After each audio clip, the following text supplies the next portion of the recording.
Таксиметрови шофьори в София с готовност за протест.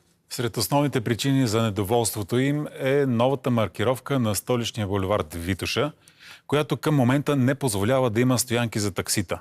Антония Яворова е на проблемния участък. Здравей!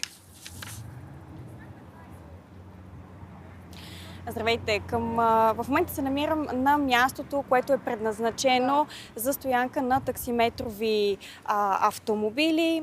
Към момента обаче този участък е недовършен и няма как да бъде използван по предназначение. От другата страна на улицата също има пригодено място за паркиране, но това, което видяхме по-рано днес, а и в момента, е, че там спират други автомобили. В повечето случаи таксиметровите шофьори не могат да използват стоянката.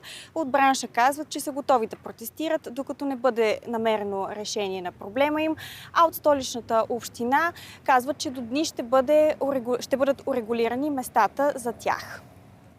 Като много от своите колеги, Николай Иванов не е съгласен с реорганизацията на движението на булевард Витоша.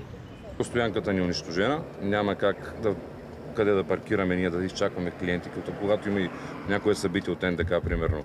Тук се позиционираме срещу Change бюрото, което нямаме право по принцип, но се позиционираме, защото са ни спряли на стоянката цивилните коли. И общо взето гледаме вече да не стоим тук, стоим някъде по-надолу.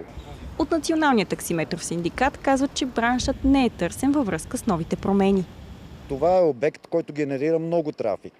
И едно от основните места в София, на което колегите разчитат в работата си.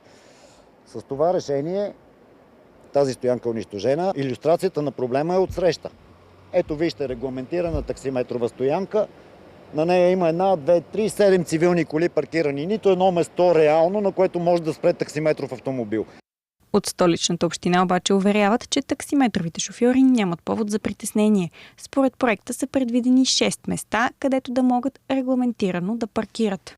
В момента не е 100% въведена новата организация на движение. Вярвам, че до оброени дни това ще се случи, така че ще бъдат урегулирани местата, където таксиметровите шофьори биха могли да изчакват с необходимите указателни табели, така че да нямат конфликт с другите водачи, които искат да паркират, или пък органите на реда, които са призвани за това да следят.